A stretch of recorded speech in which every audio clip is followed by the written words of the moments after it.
అన్వికారెడ్డి devotional ఛానల్కి స్వాగతం. ఈరోజు మనం శ్రీరాముడు గుహుడు గురించి తెలుసుకుందాం. శ్రీరాముడు రాజ్యాన్ని వదిలి అడవికి బయలుదేరాడు. అయోధ్యలోని ప్రజలంతా కన్నీళ్లు పెట్టుకున్నారు. కానీ అడవికి చేరుకున్న తరువాత రాముడిని తన ప్రాణం కంటే ఎక్కువగా ప్రేమించిన ఒక వ్యక్తి ఆయనకు ఎదురయ్యాడు. అతను రాజు కాదు, మహారాజు కాదు, గొప్ప యోధుడు కూడా కాదు. అతనే గుహుడు. రాముడు గంగానది తీరానికి చేరుకున్నప్పుడు గుహుడు ఆయనను చూసి క్షణం ఎలా ఉంది? రాముడి కోసం గుహుడు ఎందుకు తన సైన్యాన్ని సిద్ధం చేశాడు? రాముడు పడవ ఎక్కేటప్పుడు గుహుడి మనసులో ఏమి జరిగింది? రాముడిని పంపిన తర్వాత గుహుడు ఎందుకు బాధపడ్డాడు? అంతేకాదు, తర్వాత భరతుడు రాముడిని వెతుక్కుంటూ గుహుడి దగ్గరకు వచ్చినప్పుడు గుహుడు భరతుడిని చూసి ఎందుకు అనుమానించాడు? భరతుడు నిజంగా రాముడికి హాని చేయడానికి వచ్చాడా? గుహుడు భరతుడిని అడ్డుకోవడానికి సిద్ధపడిన ఘట్టం ఎంతో ఉత్కంఠభరితంగా జరిగింది. ఈరోజు మనం వినబోయేది రామాయణంలో చిన్న పాత్రలా కనిపించిన శ్రీరాముడి పట్ల అపారమైన భక్తి, ప్రేమ, స్నేహాన్ని చూపించిన గుహుడి పూర్తి కథ చూస్తాం. చివరి వరకు వినండి, ఎందుకంటే గుహుడి కథ మనకు ఒక గొప్ప సత్యాన్ని చెబుతుంది. రాముడికి దగ్గర కావడానికి జన్మ కాదు, నిర్మలమైన భక్తి కావాలి. అయోధ్యను విడిచిన శ్రీరాముడు, సీతాదేవి, లక్ష్మణుడు తమ ప్రయాణాన్ని కొనసాగిస్తూ గంగానది తీరానికి చేరుకున్నారు. అక్కడ వారికి ఒక కొత్త వ్యక్తి పరిచయం అయ్యాడు. అతనే గుహుడు.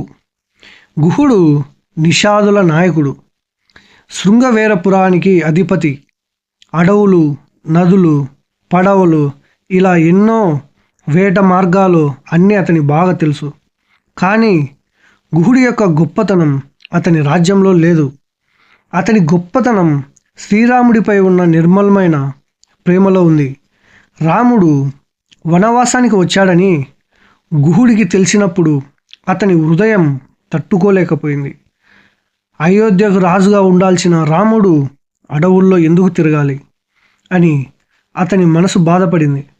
అతను వెంటనే రాముడిని కలవడానికి బయలుదేరాడు.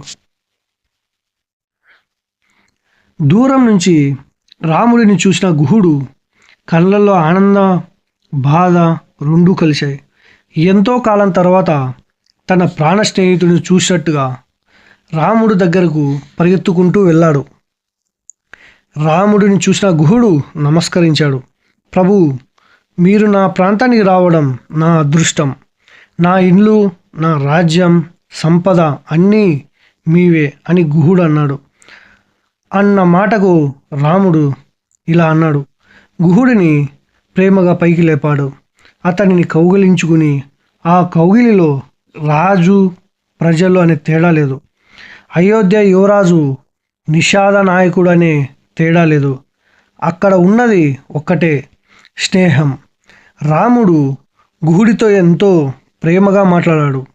గుహుడు రాముడికి, సీతాదేవికి, లక్ష్మణుడికి ఆహారం, నీరు మరియు విశ్రాంతి ఏర్పాట్లు చేయాలని కోరుకున్నాడు.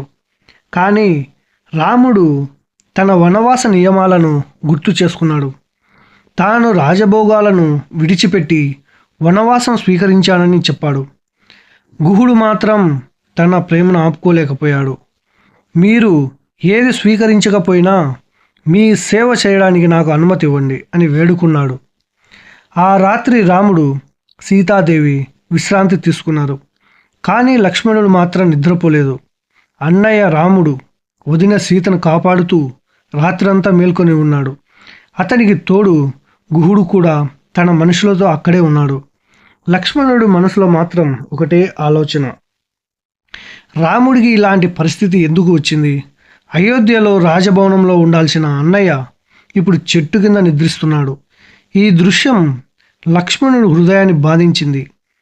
గుహుడు కూడా ఆ దృశ్యాన్ని చూసి కన్నీళ్లు పెట్టుకున్నాడు. అతను లక్ష్మణునితో ఇలా మాట్లాడాడు. రాముడిని కాపాడటానికి తన ప్రాణాలనైనా అర్పిస్తానని చెప్పాడు. అప్పుడు లక్ష్మణుడు రాముడి యొక్క గొప్పదనం గురించి, దశరథ మహారాజు పరిస్థితి గురించి, అయోధ్యలో జరిగిన విషయాల గురించి గుహుడితో మాట్లాడాడు. ఆ రాత్రి ఇద్దరి హృదయాల్లోనూ ఒకే భావన ఉంది: రాముడికి ఎలాంటి ప్రమాదం రాకూడదని. మరుసటి రోజు తెల్లవారింది. సూర్యుడు ఉదయించాడు. రాముడు తన ప్రయాణాన్ని కొనసాగించాల్సిన సమయం వచ్చింది. గుహుడి హృదయం భారమైంది. రాముడు ఇక్కడే ఉంటే ఎంతో బాగుంటుంది అనుకున్నాడు. కానీ రాముడు తన తండ్రి ఇచ్చిన మాట నిలబెట్టుకోవడానికి అడవికి వెళ్ళాల్సిందే. గుహుడు ఒక పడవను సిద్ధం చేయించాడు. ఆ రోజు గంగానది ప్రశాంతంగా ప్రవహిస్తుంది. రాముడు సీతతో, లక్ష్మణుడితో కలిసి పడవ దగ్గరకు వచ్చాడు. గుహుడు వారిని చూసి మౌనంగా నిలబడ్డాడు. అతని కళ్ళలో కన్నీళ్ళు. ఎంత ధైర్యవంతుడైనా రాముడిని విడిచిపెట్టే సమయం వచ్చినప్పుడు గుహుడి హృదయం కరిగిపోయింది. రాముడు పడవలో ఎక్కాడు. సీతాదేవి కూడా ఆయనతో పాటు ఎక్కారు. లక్ష్మణుడు చివరగా పడవలోకి వెళ్ళాడు. పడవ నెమ్మదిగా గంగానదిలో ముందుకు కదిలింది. గుహుడు ఒడ్డునే నిలబడి చూస్తున్నాడు. పడవ దూరం అవుతున్న కొద్దీ రాముడి రూపం చిన్నదవుతుంది. కానీ గుహుడు హృదయంలో మాత్రం రాముడి రూపం మరింత పెద్దదవుతుంది. అతనికి తెలుసు, రాముడితో తన ప్రయాణం ఇక్కడితో ముగిసినా రాముడిపై తన భక్తి మాత్రం ఎప్పటికీ ముగియదని. ఇక్కడి నుంచి గుహుడి కథలో మరో ముఖ్యమైన ఘట్టం ప్రారంభమవుతుంది. అయోధ్యలో జరిగిన పరిణామాల తర్వాత భరతుడు రాముడిని తిరిగి తీసుకురావడానికి బయలుదేరాడు.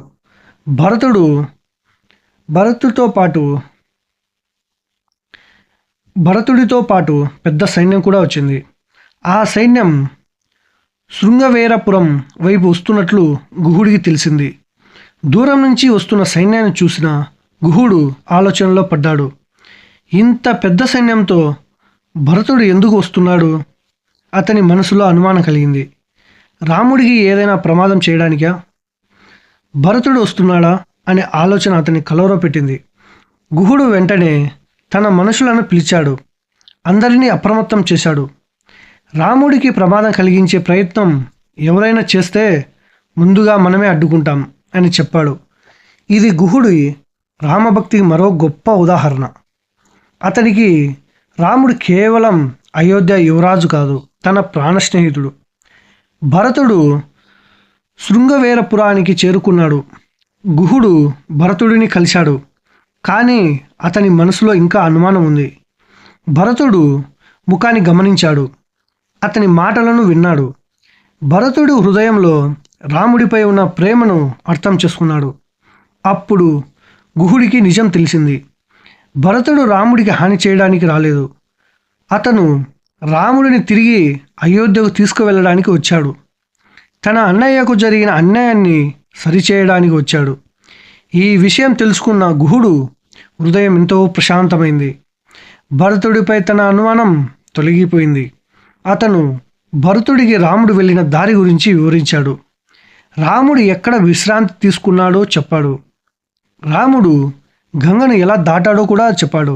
అంతేకాదు, రాముడు సీతాలక్ష్మణులు గడిపిన ఆ రాత్రి గురించి కూడా భరతుడికి వివరించాడు. గుహుడు భరతుడిని రాముడు విశ్రాంతి తీసుకున్న ప్రదేశానికి తీసుకువెళ్ళాడు. అక్కడ రాముడు పడుకున్న జ్ఞాపకాన్ని కల్పించాయి. అది చూసిన భరతుడి హృదయం పగిలిపోయింది. ఇలాంటి పరిస్థితిలో నా అన్నయ్యలా నిద్రపోయాడని బాధపడ్డాడు. రాజభవనంలో సుఖంగా జీవించాల్సిన రాముడు అడవిలో నేలపై విశ్రాంతి తీసుకున్నాడు. సీతాదేవి కూడా అదే పరిస్థితిలో ఉంది.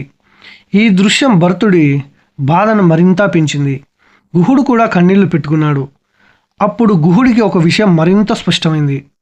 రాముడిని ప్రేమించేది తాను ఒక్కడే కాదు, భరతుడి హృదయంలో కూడా రాముడిపై అపారమైన ప్రేమ ఉంది. గుహుడు పాత్ర రామాయణంలో చాలా గొప్ప సందేశాన్ని ఇస్తుంది. రాముడు రాజకుమారుడు, గుహుడు నిషాద నాయకుడు. ఇద్దరి సామాజిక స్థితులు వేరు, కానీ రాముడి హృదయంలో గుహుడిపై ప్రేమకు ఎలాంటి తేడా లేదు. ఎందుకంటే రాముడి కావాల్సింది సంపద కాదు, అహంకారం కాదు, పదవి కాదు, నిజమైన ప్రేమ అదే గుహుడి దగ్గర ఉంది. అందుకే రాముడు అతని స్నేహితుడిగా స్వీకరించాడు. గుహుడి కథను మనం ఎన్నిసార్లు విన్నా ప్రతిసారి ఒక కొత్త సందేశం కనిపిస్తుంది. రాముడిని చేరుకోవడానికి గొప్ప రాజ్యం అవసరం లేదు, వేలాది సంపద అవసరం లేదు, గొప్ప విద్య కూడా అవసరం లేదు. నిర్మలమైన మనసు ఉంటే చాలు. గుహుడు రాముడికి పెద్ద బహుమతులు ఇవ్వలేదు, కానీ తన హృదయాన్ని ఇచ్చాడు. రాముడు కూడా గుహుడి ఆ ప్రేమను స్వీకరించాడు. అందుకే రామాయణంలో గుహుడి పాత్ర చిన్నది కాదు, అతని పాత్ర మనకు భక్తి అంటే ఏమిటో చూపిస్తుంది. శ్రీరాముడు గంగను దాటిన అడవుల్లోకి వెళ్ళిపోయాడు, గుహుడు మాత్రం అక్కడే మిగిలిపోయాడు. కానీ రాముడు వెళ్ళిపోయాడని గుహుడి భక్తి తగ్గలేదు. రాముడి అడుగుజాడలు దూరం అయ్యాయి, కానీ గుహుడి హృదయంలో రాముడి జ్ఞాపకం మరింత దగ్గరైంది. అందుకే గుహుడి కథ మనకు ఒక గొప్ప సత్యాన్ని చెబుతుంది. దేవుడికి మనం ఇచ్చే వస్తువు ముఖ్యం కాదు, మనం ఇచ్చే ప్రేమ ముఖ్యమని. శ్రీరాముడిని తన హృదయంలో పెట్టుకున్న గుహుడిలా మన హృదయంలో కూడా శ్రీరాముడికి స్నానం కల్పిస్తాం. జై శ్రీరామ్. ఈ కథ మీకు నచ్చినట్లయితే కామెంట్లో జై శ్రీరామ్ అని రాయండి. ఇలాంటి రామాయణ, మహాభారతం మరియు పురాణాల్లోని అరుదైన ఘట్టాల కోసం తన్వికారెడ్డి డివోషనల్ ఛానల్ సబ్స్క్రైబ్ చేయండి. జై శ్రీరామ్.